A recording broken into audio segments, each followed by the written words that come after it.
Magandang araw po sa inyong lahat. Ako po si Father Nap Baltasar, kasalukuyan pong kura paroko sa Parokya ng Santo Cristo, Marulas, Valenzuela. Come, let us share the word.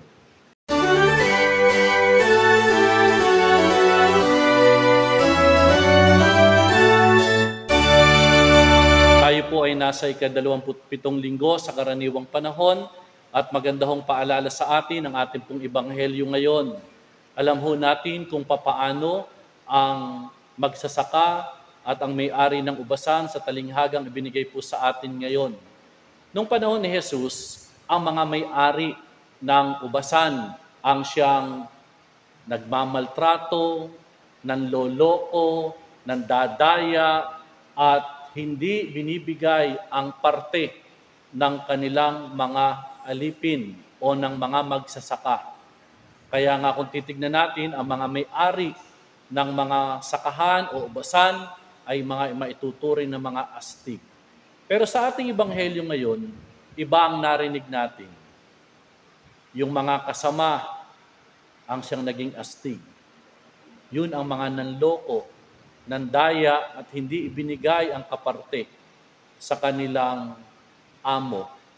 Kaya nga anong ginawa ng amo?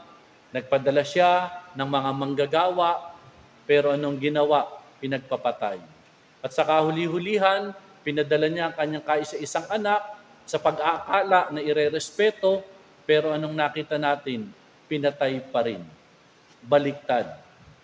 Ganon din po sa akin pong apostolado sa buhay ng mga katutubo sa loob ng halos 10 taon bilang direktor ng mga katutubo sa Diocese ng Malolos, parang ito rin ang aking nakikita, baliktad.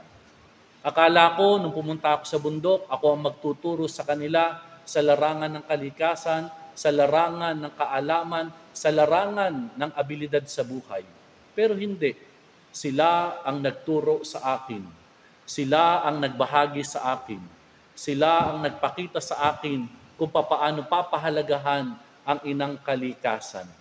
Kaya nga kung titignan natin ang tema sa panahon ito ngayon ng tungkol sa mga katutubo ay naglalarawan katutubong Pilipino kasama sa pamilya ng Diyos. At ito sana ang tignan ho natin bilang mga katutubo, sila ho iwag nating baliktarin. Kasi ho hanggang ngayon, maraming mga katutubo ang niloloko. Maraming katutubo ang minamaltrato. Maraming katutubo ang pinapatay. Maraming katutubo ang inaagawan ng lupa. Sana wag ho natin silang baliktarin. Pakita po natin na sila kapwa natin, irespeto natin ang kanilang dignidad, igalang natin ang kanilang lupaing ninuno, at tularan natin sila sa pangangalaga ng ating pong inang kalikasan. Sa totoo lang, kung titignan natin ang mga katutubo, para bang wala silang alam. Pero ang laki ho ng kanilang role para ho alagaan ang ating inang kalikasan.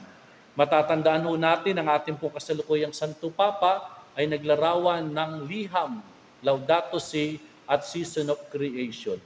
Sana ho, wag nating baliktarin ang pagkalinga sa kalikasan.